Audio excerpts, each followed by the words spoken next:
आज की कथा में हम श्रवण करेंगे 24 गुरुओं से ज्ञान भाग तीसरा में स्वार्थ और परमार्थ के विषय में विशेष ज्ञान किस प्रकार से प्राप्त किया जा सकता है। अवधूत उपाख्यान ब्राह्मण दत्तात्रेय जी ने 24 गुरु बनाए। उनमें से 17 गुरुओं के बारे में हमने श्रवण किया है। आज हम श्रवण करेंगे बचे हुए 7 गुरुओं की कथा। दत्तात्रेय मुनि ने कुरर पक्षी से कौन सा ज्ञान प्राप्त किया? वे बताते हैं यदु महाराज को मनुष्य को जो जो प्रिय वस्तुएं लगती हैं उसका संग्रह करना भी बड़ा अच्छा लगता है, लेकिन यह संग्रह करना दुख का ही कारण बन जाता है। खास करके भौतिक वस्तुओं के बारे में ये बताते हैं। आध्यात्मिक वस्तुओं को जमा करने से कोई भी नुकसान नहीं है, लेकिन भौतिक वस्तुओं को जमा करने से अवश्य ही काल के प्रभाव में दुख प्राप्त हो जाता है। जो विद्वान पुरुष यह दिव्य ज्ञान जानता है वह परिग्रह किस प्रकार से दुखद ही होता है उसको जानने से परम सुख की प्राप्ति करता है, क्योंकि वह ऐसे परिग्रह से परित्याग के द्वारा बच जाता है। इसका उदाहरण देते हैं कि यह ज्ञान उन्होंने किससे पाया। कुरर पक्षी एक बार अपनी चोंच में किसी जीव का मांस का टुकड़ा लेकर जा रहा था, तो एक दूसरा बलवान पक्षी उसके पास इस प्रकार से मांस का टुकड़ा देखने से उसके ऊपर चोंच मारने लगा, क्योंकि उसे भी भूख लगी थी। इसलिए जब उस कुरर पक्षी ने अपने ही जीवन को संकट में पाया तो उसने अपने चोंच में रहने वाला वह मांस का टुकड़ा छोड़ दिया, जिसके पीछे वो बलवान पक्षी चला गया। इस प्रकार से कुरर पक्षी ने अपने जीवन को भी बचाया और वह सुखी हो गया। इस प्रकार से परिग्रह सदा ही दुख देने वाला होता है और परित्याग सुख देने वाला होता है। इसीलिए कुरर पक्षी ने अपने जीवन को बचाया अपने मुख से वो मांस का टुकड़ा छोड़कर। तो संसार में भी व्यक्ति बहुत सारी वस्तुओं को जमा करता है जिसकी आवश्यकता बहुत सारे लोगों को होती है, तो वे लोग इस वस्तुओं को प्राप्त करने के लिए हमारी जान के पीछे भी लग जाते हैं। लोग तो 5-5, 10-10 रुपए के लिए भी दूसरे का जीवन संकट में डाल देते हैं। इसीलिए अत्यंत सावधानी से परिग्रह से जितना बचा जाए उतना बचने का प्रयास करना चाहिए, और जो परिग्रह किया है उसके संरक्षण की भी जिम्मेदारी हमारे ऊपर सदा ही बनी रहती है। इसीलिए दत्तात्रेय महर्षि कहते हैं कि मुझको मान और अपमान की कोई भी परवाह नहीं है। घर परिवार वालों को जो चिंता इस प्रकार से सदा ही सताती है वह उन्हें कभी नहीं सताती है, क्योंकि वे अपनी आत्मा में ही क्रीड़ा करते हैं। इस प्रकार से जिस मुनि ने परमात्मा का ही परिग्रह कर लिया है, परमात्मा को ही अपना माना है, उनके चरणों पे शरणागत हो गए हैं, ऐसे परमात्मा का कभी भी हमसे वियोग नहीं होता। वे सदा ही हमारे हृदय में विराजमान होते हैं, तो फिर दुख अस्तित्व में रहता ही नहीं ऐसे साधक के लिए। इसीलिए भगवान को हम कभी खोते नहीं हैं। तो ऐसे ही व्यक्ति का अगर हम परिग्रह करें तो फिर संसार का परित्याग अपने आप ही हो जाता है, उसमें कोई प्रयास नहीं करना पड़ता। परम दृष्ट्वा निवर्तते, गीता में भी कहा गया है कि जब ऊंचे स्वाद वाली और ऊंचा ज्ञान और अनुभव वाली वस्तु प्राप्त हो जाए तो उससे निकृष्ट ज्ञान वाली वस्तु या अज्ञान वाली वस्तु तो अपने आप ही हम छोड़ सकते हैं। जिस प्रकार से किसी को अमृत मिल जाए तो भी संसार में मदिरा कौन पिएगा, उसी प्रकार से अवधूत जी बताते हैं कि मुझे जब परमात्मा की प्राप्ति हो रही है तो मुझे सांसारिक भौतिक वस्तुओं से क्या लेना देना है। इसलिए आत्मा से ही मैं प्रेम करता हूँ। भगवान परमात्मा जो हृदय में है उन्हीं से मैं प्रेम करता हूँ, और मैं इस संसार में निष्पाप बालक के समान ही विचरण करता हूँ। क्योंकि किसी के साथ द्वेष नहीं है तो फिर समस्या ही क्या है। इस लोक में दो ही प्रकार के लोग चिंता मुक्त, तनाव मुक्त रहकर आनंद सागर में गोते लगा सकते हैं। एक तो है वह भोला भाला निश्चेष्ट बालक, जिसके मन में न ज्ञान है न अज्ञान है, बस वह अपने ही धुन में आनंद में रहता है। और दूसरा वह व्यक्ति जो ज्ञान की पराकाष्ठा पर पहुंचकर सारे गुणों को पार कर चुका है, गुणातीत हो चुका है। सत्व रज तम इन सबको ज्ञान के प्रकाश में दिव्य साक्षात्कार के द्वारा पार कर चुका है। बस यही दो व्यक्ति इस संसार में परम सुख का अनुभव कर सकते हैं। और जो बीच में है वो सांसारिक जीव तो सदा ही सुख दुख के घेरे में दोलायमान होते रहते हैं।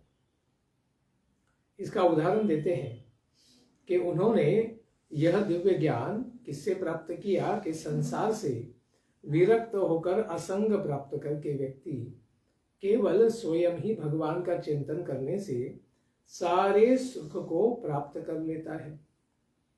इसको दत्तात्रेय जी बताते हैं कि एक बार किसी कुमारी यानी जिसका विवाह नहीं हुआ था, उस कन्या के घर उसका वरण करने के लिए कुछ लोग आए हुए थे। वे जानना चाहते थे कि यहाँ कोई विवाह जन्य कोई कन्या रहती है तो वो कैसी है, उसके बारे में वे जानना चाहते थे। और उस दिन घर के बाकी लोग कहीं बाहर कार्य के लिए या चले गए थे, तो घर में बेचारी कुमारी कन्या अकेले ही थी। तो उसने ही आए हुए सब लोगों का स्वयं ही आतिथ्य सत्कार किया, सबको बिठाया, जल वगैरह दिया, और फिर उन सबों को भोजन कराने के लिए वह एकांत में जाकर धान कूटने लगी, क्योंकि उतना चावल उनके पास था नहीं। उस समय उसकी कलाई में पड़ी हुई शंख की चूड़ियां जोर जोर से शब्द करने लगी। तो धान कूटते समय हाथ हिलेंगे तो फिर चूड़ियां वगैरह तो बजनी ही है, इसलिए शंख की चूड़ियां थी वो जोर जोर से आवाज करने लग गई। तो वह कुमारी उस ध्वनि को लज्जाजनक मानती है कि अरे कहीं हमारे मेहमानों को लगेगा कि इनके घर में चावल धान भी नहीं है, इनको हर बार उसको कूट के ही बनाना पड़ता है। इस प्रकार से थोड़ी सी लज्जित हो गई और उसने एक एक करके सभी चूड़ियों को तोड़ दिया, क्योंकि वो आवाज न करे। और फिर दोनों हाथों में दो दो ही चूड़ियां बच गई थी। फिर उसने प्रयास किया कि धान को कूटेंगे, तो उन दो चूड़ियों से भी ध्वनि हो रही थी, आवाज आ रहा था। तो उसने और एक एक चूड़ी को भी उतार दिया। अब एक से ध्वनि नहीं होती थी। इस प्रकार यदु महाराज को दत्तात्रेय मुनि बताते हैं, उस समय लोक व्यवहार जानने की इच्छा से मैं भी वहीं आसपास पहुंच गया था। उस कुमारी से मैंने यह शिक्षा प्राप्त की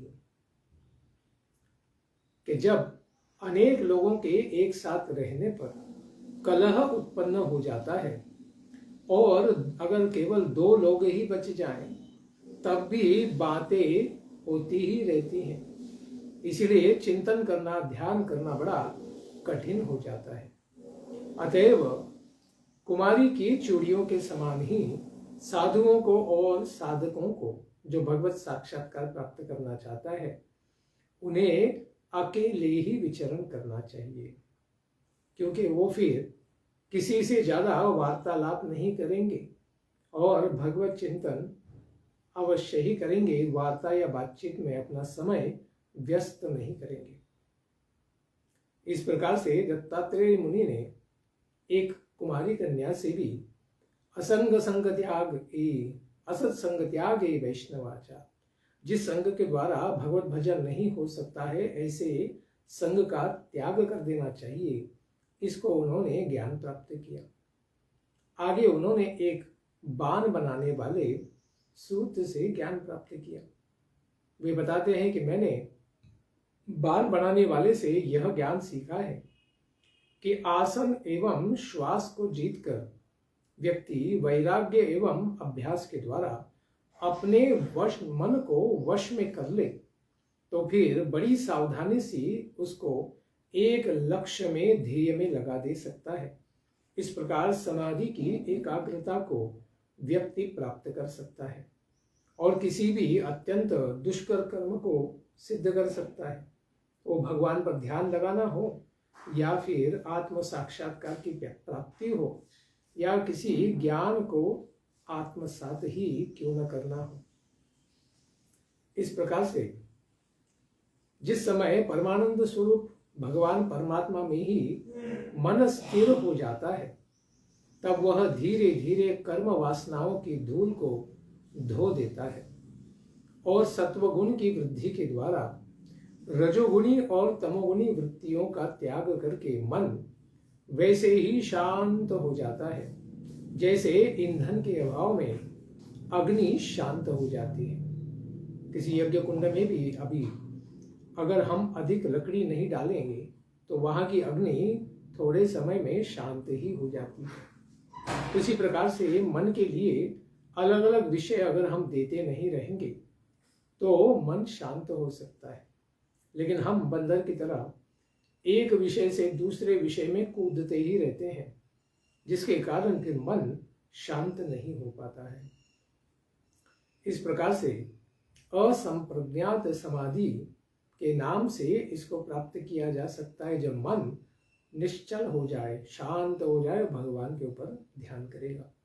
जिस प्रकार से वह सूत भी जब बाण बना रहा था तो उसके पास से ही राजा का बहुत बड़ा जत्था चला गया, तब भी उसे पता नहीं चला कि मेरे पास से हजारों लोग रास्ते के ऊपर चलकर निकल चुके हैं।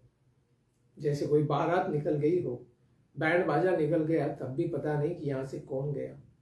इतना अगर व्यक्ति एकाग्र भाव से अपना कार्य करे तो अपने कार्य को बहुत ही निपुणता से बहुत अच्छे तरीके से कर सकता है।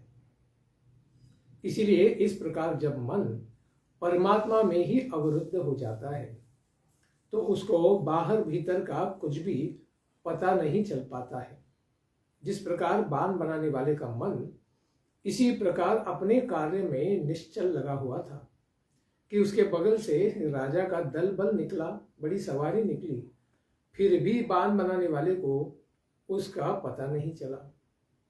इसीलिए यह आवश्यकता है कि व्यक्ति संसार के ऊपर ध्यान न दे, अपने हृदय में स्थित भगवान के ऊपर ध्यान दे, जिसके द्वारा परम शांति, परम ज्ञान सब कुछ प्राप्त हो सकता है। इसके पश्चात दत्तात्रेय मुनि जी ने सर्प से क्या शिक्षा प्राप्त की, उसको वे बताते हैं कि राजन यदु महाराज, मैंने सर्प से यह शिक्षा प्राप्त की है कि सन्यासी को सर्प के समान ही अकेले विचरण करना चाहिए। वह कहीं भी अपना मठ मंदिर नहीं बनाए, वह फिर व्यवस्थापन में इतना व्यस्त हो जाएगा और प्रॉपर्टी में आने वाली समस्याएं, उसका व्यवस्थापन, फिर वो किसी भी प्रकार से अपना भजन नहीं कर पाएगा। तो बहुत सारे लोग बड़ी बड़ी संस्थाएं स्थापन करते हैं और फिर उसके व्यवस्थापन में ही उलझ जाते हैं और जो मुख्य कार्य है भगवत प्राप्ति, वो तो छूट कर बस प्रपंच में ही लग गए। उसी प्रकार से उनकी अवस्था हो जाती है। इसीलिए कहा गया है कि सर्प के समान ही सर्प भी अपना घर बिल कुछ नहीं बनाता, बस दूसरी चींटियों के बिल में ही स्वयं घुस जाके राजा बन जाता है, अपना समय निकालता है। उसी प्रकार से साधक को भी चाहिए, खास करके सन्यासी वैरागी जन को, कि वह कहीं भी अपना मठ नहीं बनाए, मंदिर नहीं बनाए। वह किसी एक स्थान पर भी ज्यादा समय न रहे, प्रमाद न करे, गुफा आदि कहीं गांव, कहीं पेड़ के नीचे वह पड़ा रहे, बस अपना भजन करे। वह बाह्य आचारों से पहचाना भी न जाए कि यह कौन सा है, कौन से संप्रदाय का है और कौन से गांव का है, कौन सी जाति, कौन सी राज्य का है, उसे भी नहीं पहचाना जाए। वह बस मनन परायण रहे, बस भगवान का चिंतन करे तथा कम से कम बोले, क्योंकि जितना व्यक्ति बात करता है, अति बातुल व्यक्ति पागल हो जाता है, उसका मन नियंत्रण में नहीं रहता है।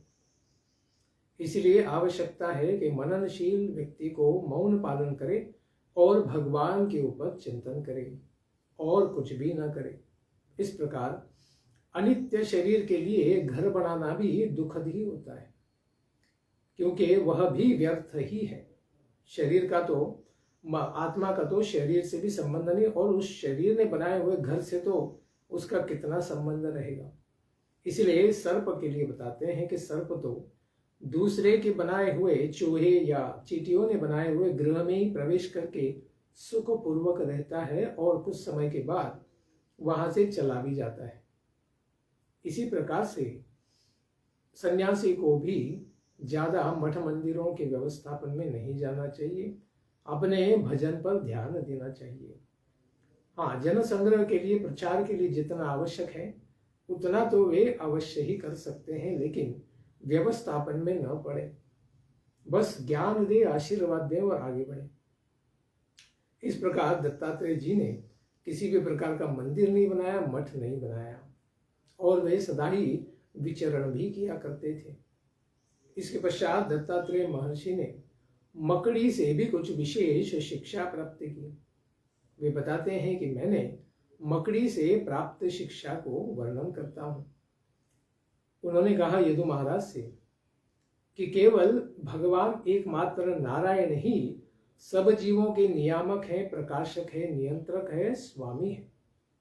पूर्व कल्प में ब्रह्मा जी के पूर्व दिन में अपनी माया से ही उन्होंने बिना किसी के सहायता के ही संसार की सृष्टि निर्माण कर दी, और कल्प के अंत में भी काल शक्ति के द्वारा वे उसको नष्ट भी कर देते हैं।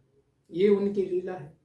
अर्थात उन्होंने अपने में ही सारी सृष्टि को लीन कर लिया, और सजातीय विजातीय सजातीय स्वगत भेद सभी शून्य अकेले ही शेष रह गए। केवल भगवान ही बच गए। सारे संसार को वे अपने उदर में ले लेते हैं। ऐसे श्री भगवान ही सब जीवों के लिए एकमात्र आश्रय है और अधिष्ठान है। वे ही स्वयं अपने ही आश्रय हैं और उनका आश्रय कोई बन नहीं सकता। सारे जीव उनके चरणों में ही आश्रित हैं। वे प्रकृति पुरुष प्रधान सबके नियामक और उनके ऊपर हैं। कार्य एवं कारणात्मक जगत आदि के सबके कारण भगवान परमात्मा ही है। वे अपनी काल शक्ति के द्वारा सत्वादि 3 गुणों को इस संसार में प्रकट करते हैं और उनके द्वारा बहुत सारे कार्यों को संपन्न करते हैं, क्योंकि हर एक वस्तु संसार में 3 गुणों के मिश्रण से ही बनती है। लेकिन भगवान गुणातीत है, इन तीनों गुणों से सदा ही परे रहते हैं और 3 गुण भगवान का कभी भी स्पर्श नहीं कर सकते। ऐसे भगवान केवल अनुभव स्वरूप है, आनंद घन मात्र है। उनमें किसी भी प्रकार की उपाधि का कोई संबंध नहीं है, क्योंकि भगवान भौतिक शरीर ही धारण नहीं करते, तो कोई भौतिक उपाधि भी उनके ऊपर लागू नहीं होती है। वे ही प्रभु सृष्टि काल के आने पर अपनी काल शक्ति के द्वारा तीनों गुणों की यह माया शक्ति के द्वारा शक्ति को पहले क्षुब्ध करते हैं काल शक्ति के द्वारा, और उससे पहले क्रिया शक्ति महत तत्व की रचना करते हैं। और यही महत तत्व है जो 3 गुणों की पहली अभिव्यक्ति है। वह सभी प्रकार की सृष्टि का मूल कारण है, जिसमें सृष्टि निर्माण करने के 24 तत्व होते हैं, और यह सारा विश्व उसी ताने बाने में समान ही ओत प्रोत है। जैसे कोई वस्त्र होता है, उसमें आड़े और टेढ़े धागे होते हैं, उन्हीं से वस्त्र बनता है। उसी प्रकार से संसार में जो भी वस्तु बनी है वह इन 3 धागों से, सत्व रज और तम, इनके ही मिश्रण से बनती है। इसी के कारण जीव जन्म मृत्यु के चक्र में अवश्य ही पढ़ता ही रहता है, क्योंकि कभी सात्विक कर्म करता है तो ब्राह्मण बनता है, राजसिक कर्मों से वो राजा यानी क्षत्रिय बनता है, और रजोगुण और तमोगुण के मिश्रण से कभी वैश्य बन जाता है, और तामसिक गुण प्रदान होने से शूद्र भी बन जाता है। इस प्रकार से अनेक योनि में उसकी संस्कृति होती ही रहती है। जिस प्रकार से मकड़ी अपने हृदय से पहले और बाद में मुंह से इसके द्वारा एक जाला बनाकर फैलाता है, उसी में विहार करता है और उसी में अपने पेट भरण के लिए अनेक कीड़ों को पकड़ता है, उसी में सोता भी है, उसी में जागता है, उसी में खेलता है, उसी में कीड़े पकड़ के खाता है, अपने बच्चों को भी उत्पन्न करके उसी में बड़ा करके वो अपना विस्तार करता है, और जब कार्य संपन्न हो जाता है पुनः सारे जाले को वो निगल कर अपने पेट में ले लेता है। उसी तरह भगवान परमेश्वर परमात्मा भी अपने में से ही जगत को उत्पन्न करते हैं। उनके उदर में ही जगत है, उसी को बाहर प्रकट करते हैं, और उसमें अपने अंश जो जीव हैं उनके द्वारा विहार करते हैं, विचरण करते हैं, और समय के प्रभाव में फिर उसका संहार करके अपने ही उदर में उसको ले लेते हैं। इस प्रकार से सृष्टि की निर्मिति, स्थिति और प्रलय, इन सब अवस्थाओं को भगवान ही प्रकट करते हैं, और भगवान ही सृष्टि की भी एकमात्र आश्रय तत्व है। इस प्रकार शरीरधारी जीव स्नेह से, भय से अथवा द्वेष से अपने मन को किसी में लगा देता है तो उसे उसी वस्तु का स्वरूप भी प्राप्त हो जाता है। यह विशेष शिक्षा अवधूत ब्राह्मण ने प्राप्त की एक भृंगी कीड़े से। ये भृंगी कीड़ा क्या करता है, दूसरे कीड़ों को पकड़ के लाता है, और पकड़ के लाकर एक मिट्टी का अपना छोटा सा घोंसला बनाता है या छिद्र होता है, उस छिद्र के अंदर उस कीड़े को बंद कर देता है, और बंद करने के बाद ऊपर से मिट्टी का लेपन करके उसको सील कर देता है, बंद कर देता है। तो वह जो कीड़ा जिसको उसने उठाकर लाया था भृंगी ने, वह बड़ा डर जाता है भृंगी को देखकर कि भाई ये मुझे उठाकर पता नहीं कहाँ छुपा रहा है। तो उसको इतने डर से वह देखता है कि उसी का चिंतन करता है, और बाद में तो उसे उस छिद्र में रख दिया जाता है तो वो संसार को देख भी नहीं सकता। ऊपर से उसको बंद कर दिया जाता है तो केवल सदा डर के मारे बस वो भृंगी का ही चिंतन करता है कि वो आ जाएगा और मुझे खा जाएगा। इस प्रकार से दिन रात प्रतिक्षण चिंतन करने के कारण उसकी ध्यान, धारणा, समाधि तीनों इस भृंगी में लग जाती है। इस प्रकार से भले ही वो किसी और योनि का जीव हो, लेकिन उसी जन्म में स्वाभाविक चिंतन के द्वारा उसका स्वभाव बदल जाता है, और वह भृंगी के योनि में प्रवेश कर जाता है बिना मृत्यु के। उसी जन्म में वह उस भृंगी के जैसा ही कीटक बन जाता है। इतनी बड़ी शक्ति होती है, जिसको आजकल लोग लॉ ऑफ अट्रैक्शन और लॉ ऑफ वाइब्रेशन बोलते हैं।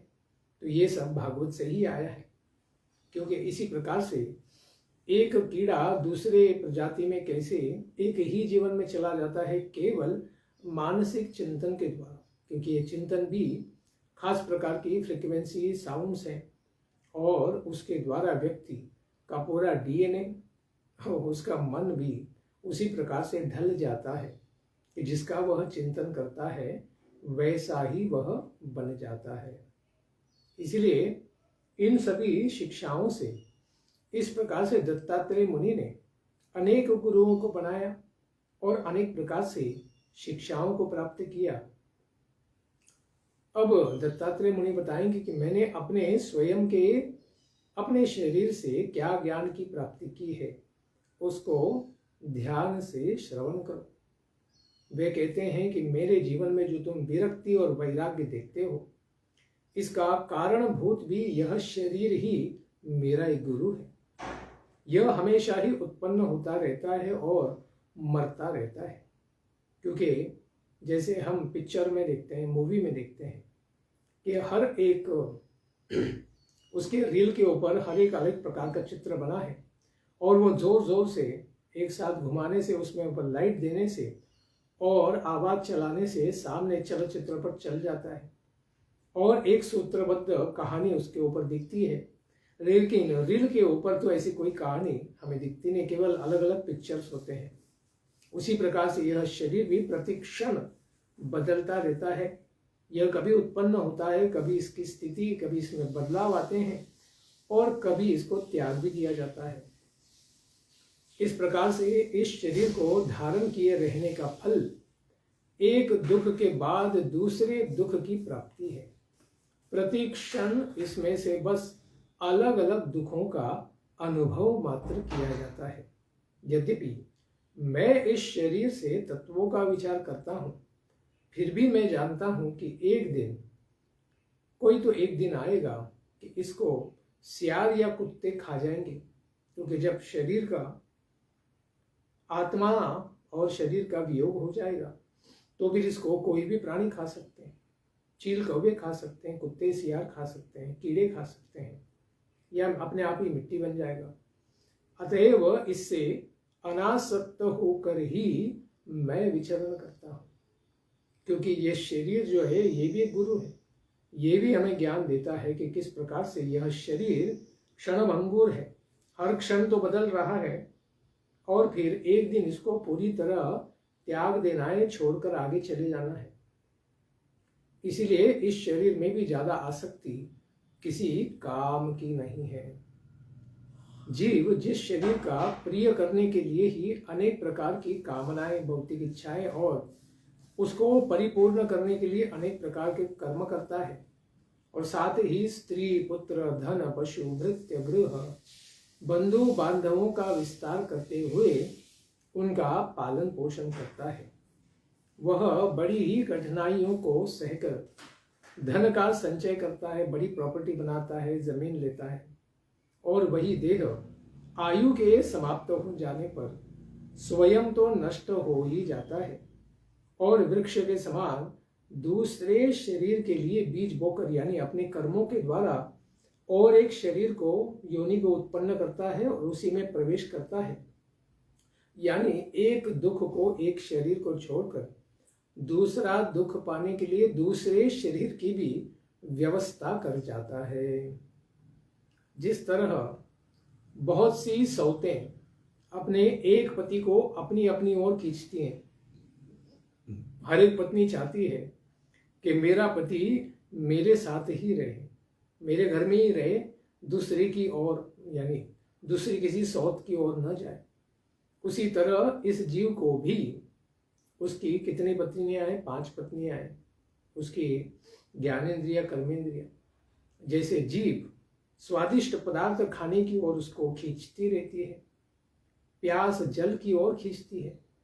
जननेन्द्रिय उसको पत्नी संभोग की ओर खींचती है। त्वगेंद्रिय, पेट और कान उसको क्रमशः कोमल स्पर्श की ओर त्वचा खींचती है। पेट उसको भोजन की ओर खींचता है और कान मधुर संगीत, शब्द की ओर खींचता रहता है। नाक जो है सुगंधि की ओर ले जाती है और पंचल, चंचल नेत्र सुंदर स्वरूप या रूप को देखने के लिए सदा ही प्रेरित करती रहती है। इस तरह से जीव को कर्मेंद्रिय और ज्ञानेंद्रिया सदा ही सौतों की तरह सताने का काम करती है और भगवान के ऊपर चिंतन नहीं करने देती। इसलिए अपनी अचिंत्य शक्ति, माया शक्ति भगवान की शक्ति है। इसने वृक्ष, सरीसृप, रेंग कर चलने वाले सर्प आदि पशु, पक्षी, दंश करने वाले और मछलियों के शरीर की रचना की है, किंतु उससे उनको संतोष नहीं हुआ। भगवान ने तो इस प्रकार से 80 लाख जीवों की निर्मित की, लेकिन फिर भी भगवान को बड़ा आनंद नहीं आया, क्योंकि वे सब बस अज्ञान में पड़ी हुई योनियां थी। उसके पश्चात फिर उन्होंने 4 लाख प्रकार के मनुष्य शरीर उत्पन्न किए और उनको बुद्धि भी, विशेष प्रकार की बुद्धि भी प्रदान की। ऐसी बुद्धि से वह युक्त था कि उसके द्वारा वह अभ्यास करने से, चिंतन के द्वारा, ध्यान धारणा समाधि के द्वारा ब्रह्म का, परमात्मा का और भगवान का साक्षात्कार कर सकता है। इस शरीर की रचना करके फिर परमात्मा भगवान को बड़ी ही प्रसन्नता हुई। विधाय मुदमाप, इस प्रकार से भगवान ने कहा भी है पहले भी, मानुषिम तनुम प्रिय, भगवान को यह सारी योनियों में 84 लक्ष योनियों में मनुष्य जीव ज्यादा प्रिय है, क्योंकि उसमें भक्ति की जा सकती है, भगवत चिंतन किया जा सकता है। इसलिए 84 लक्ष में यह विशेष योनि भगवान को प्रिय है। यद्यपि मनुष्य शरीर तो अनित्य है, आज है तो कल नहीं, अस्थिर है, क्षणभंगुर है, फिर भी इसके द्वारा परम पुरुषार्थ की प्राप्ति की जा सकती है। जैसे प्रहलाद महाराज ने भी कहा, मानुषम जन्मम कैसा है, अध्रुवम अर्थदम, इस प्रकार से वो क्षणभंगुर होने पर भी विशेष उसमें बुद्धि और ज्ञान प्राप्ति की क्षमता होने के कारण यह परम पुरुषार्थ को प्राप्त कर सकता है जीव। अनेक जन्मों के बाद अत्यंत दुर्लभ मानव शरीर को प्राप्त करके जीव जो अत्यंत बुद्धिमान होगा उसको तो चाहिए कि शीघ्र ही वह मुक्ति की प्राप्ति के लिए प्रयत्न करे, क्योंकि मोक्ष की प्राप्ति यानी इस भौतिक संसार से जन्म मृत्यु जरा व्याधि इन सारे दुखों को पार करके व्यक्ति मोक्ष की प्राप्ति करे, यही खास करके इस मानव शरीर का उद्देश्य है। क्योंकि विषय भोग जो है, आहार निद्रा भय और मैथुन सेक्स, इन सब की विषयों की प्राप्ति तो सभी योनियों में, गधा चूहा बिल्ली कुत्ता हर प्रकार की योनियों में तो संभव है। तो मनुष्य योनियों में भी आकर बस इसी कार्य को अगर व्यक्ति करे तो फिर धर्मेण हीना पशु भी समान। अगर विशेष आत्म साक्षात्कार के लिए प्रयास व्यक्ति नहीं करता है तो पशु के समान ही उसको माना जाना चाहिए, फिर उसको मनुष्य जन्म मिलके कोई लाभ नहीं हुआ। इसलिए काल क्रम में कर्म की गति के द्वारा फलस्वरूप उसे मनुष्य शरीर भी हाथ से छूट जाएगा और उसे तिर्यक योनि में पशु पक्षी बनना पड़ेगा या नरक में जाकर यमदूत भी बनना पड़ेगा। इसीलिए राजन यदु ये सब सोचकर इस प्रकार से मुझे संसार से वैराग्य हो गया है और मैं सांसारिक कार्यों से मुक्त हो गया हूँ, इसलिए मेरे अंतःकरण में ज्ञान विज्ञान की ज्योति जगमगाती रहती है और मुझे भगवत साक्षात्कार भी प्राप्त है। इस प्रकार से मैं मिथ्या अहंकार से सदा मुक्त हूँ। मुझे कहीं भी भौतिक संसार में वस्तुओं से व्यक्तियों से आसक्ति नहीं उत्पन्न होती है। अब मैं स्वच्छंद रूप से पृथ्वी पर विचरण करता हूँ, कहीं पर भी मेरी कोई भौतिक जिम्मेदारी नहीं है। बस भगवान का चिंतन करो, भजन करो, सुखी रहो। इसलिए राजन, एक ही गुरु से यथेष्ट रूप से सुदृढ़ ज्ञान प्राप्त होना बड़ा कठिन होता है। एकस्माद् गुरुः ज्ञानम न सुस्थिरम सुपुष्कलम न एतद्वयि। इसीलिए स्वयं बहुत कुछ पहले श्रवण करना चाहिए, फिर कीर्तन करना चाहिए, फिर स्मरण करना चाहिए, फिर निधिध्यासन करना चाहिए, बहुत सोचना चाहिए, चिंतन करना चाहिए, विमर्शन करना चाहिए और उसके द्वारा धीरे धीरे संसार के एक एक तत्व का ज्ञान खुल जाता है। जिस प्रकार से कमल पुष्प पहले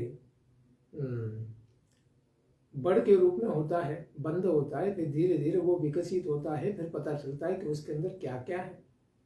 उसी प्रकार से जब ये संसार खुलता है, 24 तत्वों का चिंतन होता है, कर्मेंद्रिय ज्ञानेन्द्रिय उनके विषय, मन बुद्धि अहंकार, आत्मा परमात्मा, तो ऐसे एक एक विशेष चिंतन अभ्यास के द्वारा व्यक्ति समझ पाता है। पहले स्थूल से सूक्ष्म, सूक्ष्म से अति सूक्ष्म आध्यात्मिक वस्तुओं का व्यक्ति चिंतन कर सकता है, मंत्रों के द्वारा, साधना के द्वारा, तपस्या के द्वारा, ध्यान के द्वारा। फिर उसे पता चलेगा ब्रह्म परमात्मा और भगवान क्या है, और वे भगवान ही एक अद्वितीय है जो सब संसार के कारण है, वही हमारे सारे जीवों का कल्याण कर सकते हैं। इस प्रकार ऋषियों ने ब्रह्म परमात्मा भगवान के बारे में विभिन्न प्रकार से वर्णन भी किया है, क्योंकि अनेक प्रकार के गुरु होते हैं।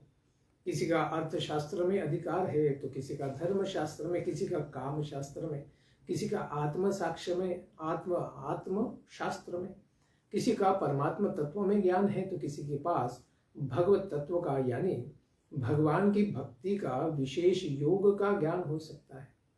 इस प्रकार से जिस प्रकार से ज्ञानी व्यक्ति ने साधना, ध्यान, धारणा, समाधि के द्वारा भगवान का साक्षात्कार किया है, उसी प्रकार से वह ज्ञान अपने शिष्य को भी दे सकता है। इसलिए भगवान श्री कृष्ण जो इस प्रकार से 24 गुरुओं के द्वारा विशेष ज्ञान दत्तात्रेय महर्षि ने प्राप्त किया था, जिसको उन्होंने यदु महाराज को बताया, इस प्रकार से उद्धव जी को बताते समय भगवान श्री कृष्ण कहते हैं कि उद्धव, गंभीर बुद्धि अवधूत दत्तात्रेय जी ने इस प्रकार उनके पूर्वज राजा यदु महाराज को इस प्रकार से जब दिव्य ज्ञान का उपदेश दिया, तब राजा यदु ने उनका बड़ा सत्कार किया, उनकी पूजा की, वंदना की, साष्टांग दंडवत प्रणाम किया, उनके चरणों की रच के द्वारा अपने सिर पर धारण किया और वे अत्यंत प्रसन्न हो गए। और इसी प्रकार से दत्तात्रेय महर्षि ने उनको आशीर्वाद दिया और राजा से अनुमति लेकर वे अपनी इच्छा अनुसार आगे विचरण करने के लिए चले गए। इस प्रकार अवधूत दत्तात्रेय जी के उपदेश को सुनकर हमारे सोमवंशी यदु महाराज, ययाति महाराज के पुत्र, हमारे महान पूर्वज, इस प्रकार से यदु जी सभी प्रकार की भौतिक आसक्तियों का परित्याग कर दिए और समदर्शी महात्मा बन गए। अतएव हे उद्धव, जिस प्रकार से हमारे कुलपति यदु महाराज ने सारे भ्रम का, सांसारिक बंधनों का त्याग करके आत्मगति को, परमात्मा गति को, भगवान के चरणों को प्राप्त कर लिया, उसी प्रकार से तुम भी समदर्शी बन जाओ, क्योंकि यादवों का अभी तो विनाश होने वाला है और यह द्वारका भी पानी में डूब जाएगी। इसीलिए तुम भी ये अहंत्व और ममत्व का भाव पूरी तरह त्याग कर दो और आत्मवान बन जाओ। आत्मा को प्राप्त करो, भगवान परमात्मा का ध्यान करो और ऐसे समदर्शी भाव को प्राप्त करके तुम भी यहाँ मत रहो। तुम द्वारका से निकलकर आगे नर नारायण ऋषि जी के बद्रिकाश्रम चले जाओ, वहां व्यासदेव जी का दर्शन करो, नर नारायण भगवान के पास जाओ और यह दिव्य ज्ञान जो तुमने मुझसे प्राप्त किया है वह भी और मेरी लीलाओं के बारे में भी विस्तार से तुम नर नारायण जी को कथा सुनाओ। यह तुम्हारे लिए एक सेवा है और इसके पश्चात तुम मेरे धाम चले आओगे। इस प्रकार से भगवान ने दत्तात्रेय महर्षि जी के अवधूत उपाख्यान के द्वारा 24 सांसारिक जीवों से हम किस प्रकार से विशेष प्रकार से ज्ञान प्राप्त कर सकते हैं और उनको गुरु भी मान सकते हैं, इस प्रकार से दिव्य ज्ञान दिया। जैसे कबूतर, मछली, हरिण, कुमारी, कन्या, हाथी, सर्प, कीड़ा और कुरूर पक्षी, इनके द्वारा जो 8 जाज्य विषय हैं, इनके गुरु उन्होंने बना लिए। भौरा मधु निकालने वाला और पिंगला जो वेश्या थी, इन तीनों के द्वारा उपादेय यानी ग्राह्य विषयक गुरु, इनका उन्होंने विशेष वर्णन किया और इनसे बचे हुए अवशिष्ट पृथ्वी आदि उन सबों के भेदोपभेद के गुरु हैं। यह स्थान स्थान पर स्पष्ट किया गया है। इस प्रकार ये सभी क्रमशः 7वें, 8वें और 9वें इन तीनों अध्यायों में 11 स्कंद में भगवान ने विस्तार से इन्होंने दत्तात्रेय महर्षि ने कौन सा ज्ञान प्राप्त किया इसके विषय में बताया है। इसके पश्चात की कथा किस प्रकार से आगे बढ़ती है, इसको हम श्रवण करेंगे कल के प्रातःकालीन सत्र में। तो भगवान दत्तात्रेय जी ने जिस प्रकार से संसार से भगवान परमात्मा की कृपा से जो भी ज्ञान प्राप्त किया, उसी प्रकार से हम भी मौन रहकर संसार में ध्यान देंगे तो हमें भी दिव्य ज्ञान की प्राप्ति हो जाएगी। और उस ज्ञान के द्वारा, अनुशीलन के द्वारा जब भगवान का हम नित्य चिंतन करेंगे तो उन्हीं की भी हमें प्राप्ति हो जाएगी। ग्रंथराज श्रीमद् भागवतम की जय। निताय गौर प्रेमानंदे हरि हरि बोल। जय जय श्री राधे श्याम, जय जय श्री वृंदावन धाम।